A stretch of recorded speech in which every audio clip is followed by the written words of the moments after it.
Hello and welcome to Art Laughs. I'm Verity Babs and today I spoke to Will Hall.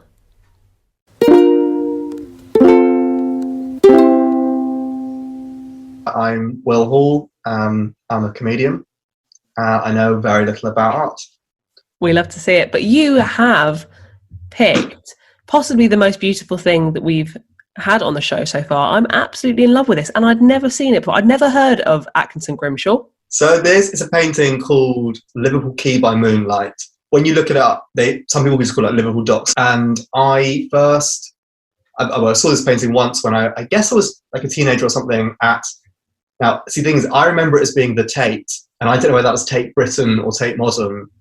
I feel like it doesn't have a Tate Modern vibe. Do you know what I mean? But yeah, so it's very, I think, same thing. I think it's really beautiful. I was pretty stunned by how, I know nothing about art, so, but it's this guy, Atkinson Grimshaw, which I think is his surname, and then I think John is his first name, but then he just thought, I'm going to go for Atkinson Grimshaw. Yeah, John Grimshaw is a bit like, that's the problem I think with people who have names that aren't like slightly unusual, is having to rebrand yourself. I've lucked out with Babs. Great name. And also Verity, it's a pretty cool first name. They did well, but yeah, the idea of being called John Grimshaw and being like, how there are 8 John Grimshaws on my street, how am I going to... Yeah, I think actually for a while, if I'm not wrong, he signed them like JAG, so Jag, which is quite cool. He absolutely knew what he was about, which is he could do these nighttime paintings of very, very little light and deliberately kind of one light source, often the moon or a shop window or a street lamp, that kind of thing. And he's just so good at them. And I was really kind of stunned when I first saw it. And I think one of the reasons I thought it was so interesting and cool was because it kind of, I know it's not like photorealism, but it looks almost like a photograph. And obviously of an era we all know quite a lot about through just like we all know a lot about what Victoria, like cobbled streets and carriages and that kind of thing, streets in the dark. Yeah, I think there's like a Dickensian idea of Victorian cities we all have. But it looks like a photo and we don't have any colour photos of that period. So I think that's partly why it's quite interesting and stands out, because it's such a very beautifully accurate version of a period that you've never normally seen depicted like that, I think. Yeah, it's got that slight blurriness of when they recolor black and white photos that were originally taken in black and white. There was that amazing film with all of the World War II footage in color, and there's that slight grey to that if someone said this was a photograph that had been colorified, you'd get it. And it's amazing actually, because you very rarely see kind of such brilliant nighttime scenes depicted in painting, because a lot of the stuff at the time is the Impressionists are doing their thing and going, look outside the beautiful meadows, etc. But this would have been so kind of exciting at the time, because obviously with the kind of adoption of electric lights and stuff, the fact that at nighttime you can go out and still do window shopping is mad. Like that's crazy. Like 50 years before, this would be kind of pitch black and you see the stuff with like the posters and these advertisements. I never know which one's the American one, on the side of the buildings. And it's really exciting, actually. It feels like a kind of the capitalist society we all know and love. I have to say, I didn't think of that, but that's so true, that there's a kind of like novelty at the time of having window shopping at night and stuff. I don't know, I can't remember what year it's painted. It's like late 1800s, I think. Yeah, 87. I don't know that. It just happens to also be up on my screen. Straight away, 87. Yeah, people ask that during this. And they go, I don't know how big it is. And I'm like, oh, it's 2 by 3 meters. Like, I just know. Actually, how big is this one? I remember it being, I don't think it's huge. I think it's like painting size. Well, what is that? What I love that. I think it's like the size of like, do you know what I mean? It's not life size. Yeah. It is exciting as well, because I guess a lot of artists at whatever time they're painting aren't necessarily trying to paint what real life is like. And the Victorians have like a bit of a phase where people start to be like, I want to show the gritty reality of whatever, while the Impressionists are doing their meadows and stuff.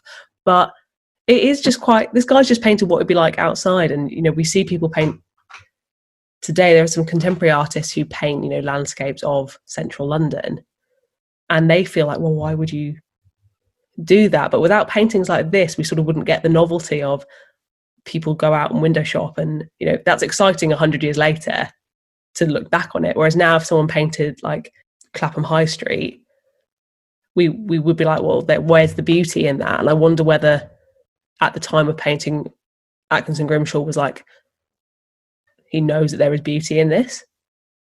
Yeah, or whether he's doing it more of like a chronicle of what the period, like what it looked like.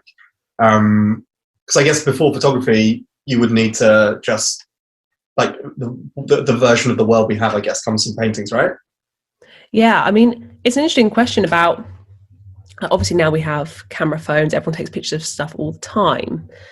So we sort of take it for granted that everything will be remembered, or like everything will have been documented. So yeah, if someone was to do a massive painting of a high street, we'd be like, oh, we've got photographs of that. But people sort of do question whether actually this is going to be an age where, if, you know, something happened to the internet, where would there be any evidence in like the physical realm of stuff having happened, of like normal life?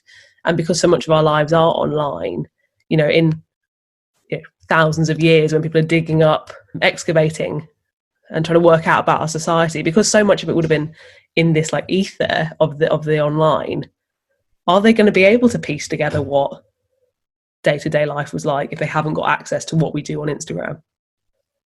That's a good question. Yeah, I mean, I wonder whether he was then painting as more of partly as maybe like a record of the thing at the time. But I think I might be wrong here. Basically, I think there was some I do not know the history of photography, but I know he was interested in photography, so it must have been around before. Like, he must have been an early adopter, because there's this whole thing with him.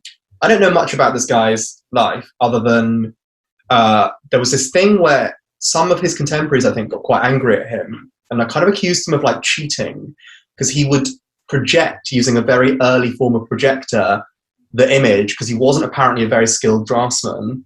And he would like draw over, kind of like tracing, I guess. Yeah. And so some people accused him of cheating, which I think is ridiculous, because like it's still a very good, but like, you know, like I think if you need to use a thing to get, I don't know, you can't really cheat in art, can you? I guess that's the thing. I remember like doing art A level or whatever, and you'd see the girls who go over to the light box and kind of draw over stuff, and then have produced this amazing portrait, and you'd be like, I saw you, Tiffany.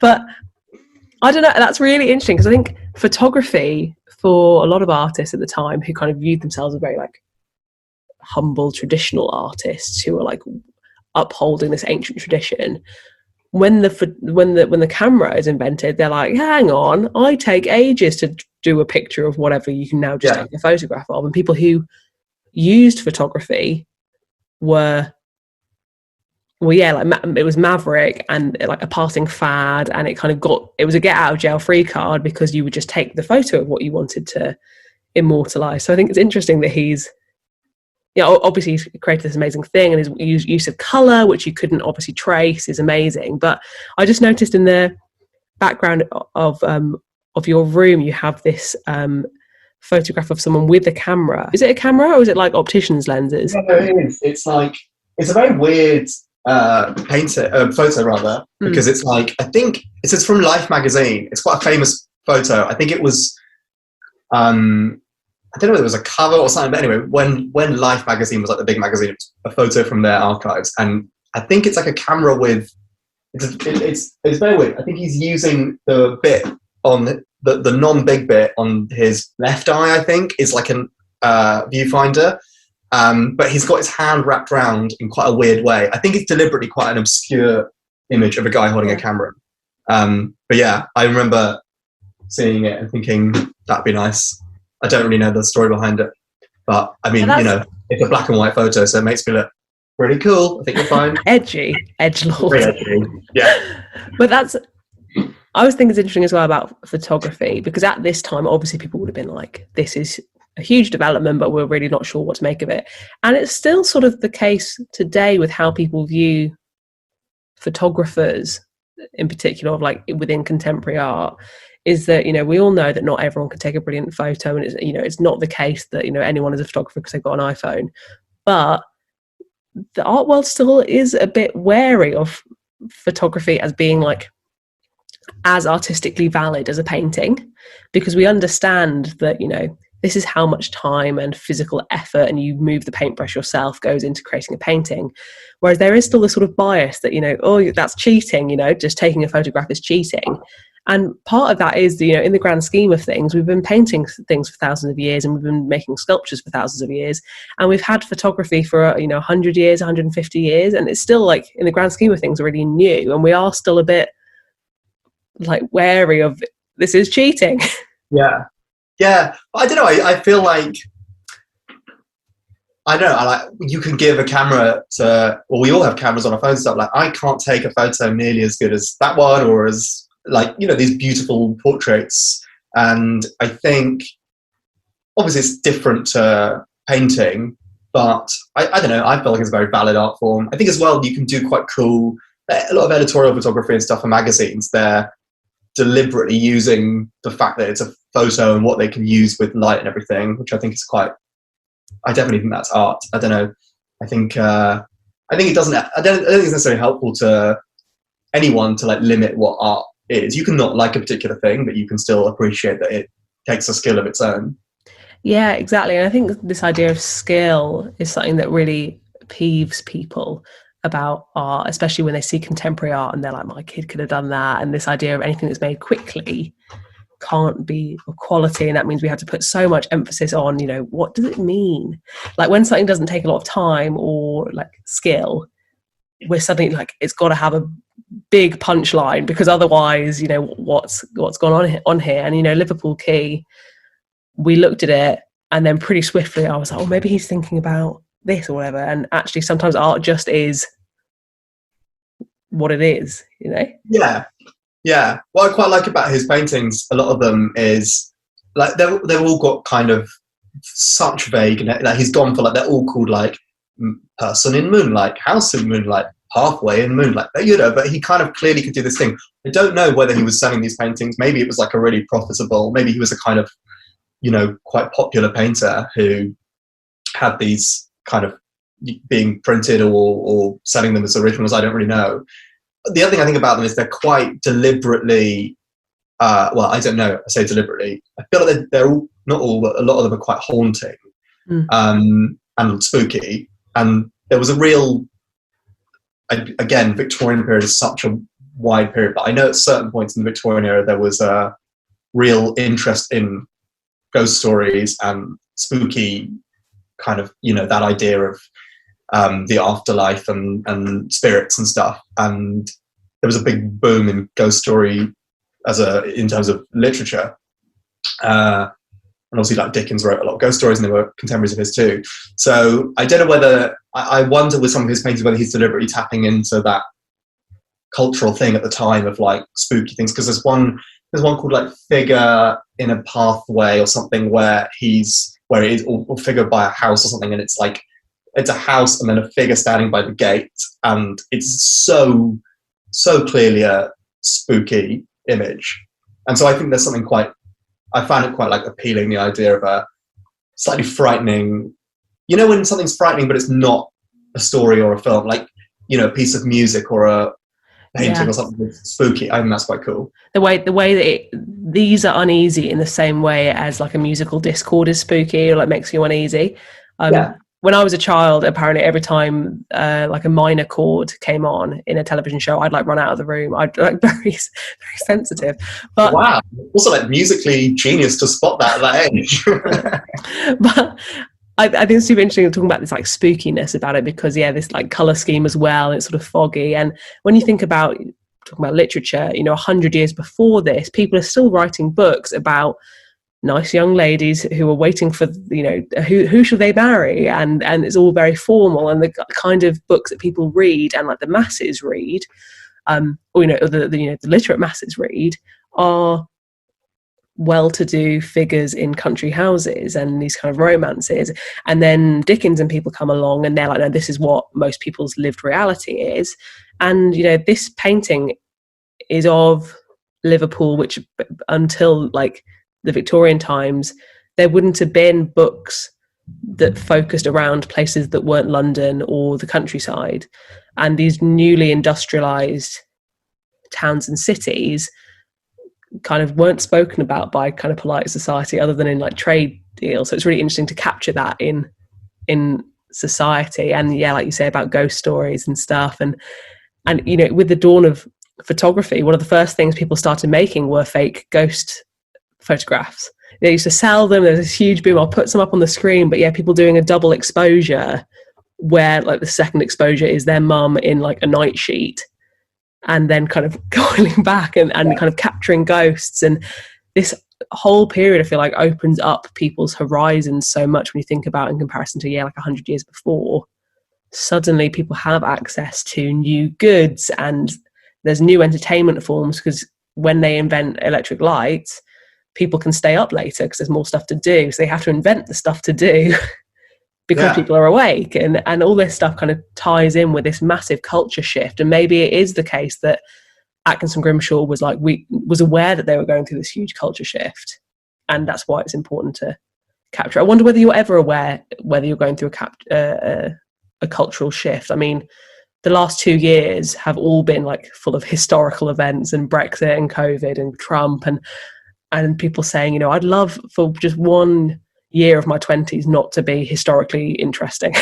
I wonder whether there's ever a period in history where people are like, oh yeah, we're not going through history right now, this is really boring. Like, do you know what I mean? Like, I think probably everyone's like, God, it's crazy what's happening right now. Admittedly, the pandemic is kind of like, that was like one of those things where you're like, oh, this really is completely insane and this is crazy. But I imagine everyone, in like 1282 or whatever, they were like, God, this is a hell of a year, you know. And I think like probably, I mean, I don't know what, again, 1880s was like, but yeah, I don't know whether it was a cultural shift or whether it was just something that was really a popular thing in the way like certain kinds of, you know, like action movies or rom-coms or whatever. Maybe it was a kind of, I know it was certainly, ghost stories were really, obviously they'd started as like a oral tradition thing and a folk tradition thing, and so having them written down meant that you could get ghost stories outside of the thing of like, this house is haunted and here's the ghost. It was kind of like, there's a thing in, you know, the middle of London or a building in Yorkshire or something. So I think that spread much further, how ghost stories were told. But yeah, I feel like, I don't know, again, I don't know really the history of the literature. I just feel like these paintings are very, I think he's quite self-aware of the fact that they're spooky. I mean, because some of them have, when he puts figures in, he tends to put them in like a spooky distance. Either that or he couldn't draw people and he just thought, let's have them far. And then I can't draw hands. Do not make me draw hands. They always have their hands in their pockets with a gun. But yeah, I mean, clearly, and the other crazy thing about him is that he had, I don't know how many kids he had, but 4 of them, I think, became painters. And the one that has a Wikipedia page, so the one that I could find out more information about, also did the exact same thing, these moonlight paintings, and was incredibly good at them too. So clearly, I don't know whether there was some like secret family kind of, you know, trick that they were doing, or whether it was just in the genes. But I think it's so, I mean, it's insanely good paintings. Yeah, I just think this is absolutely beautiful. I'm so glad that, like, if anything, I just know what this is now. You know, I'm glad that this piece is in my life. Oh, well, thank you so much for bringing this beautiful piece to my attention, but also coming on the show. And where can we keep up with what you're doing? You can keep up with what I'm doing on Twitter. I'm at Will Hall Comedy, which is, I don't love that as a handle. It's too like saying it as it is, but there's about 1,000 Will Halls, so I had to put what I do in the thing. But yeah, that's probably the best place. Thanks so much for watching. You can follow Will in the ways written below. As per usual, you can follow me at VerityBabsArt on Instagram. Please do give us a like and a subscribe and a share, and I'll see you next time.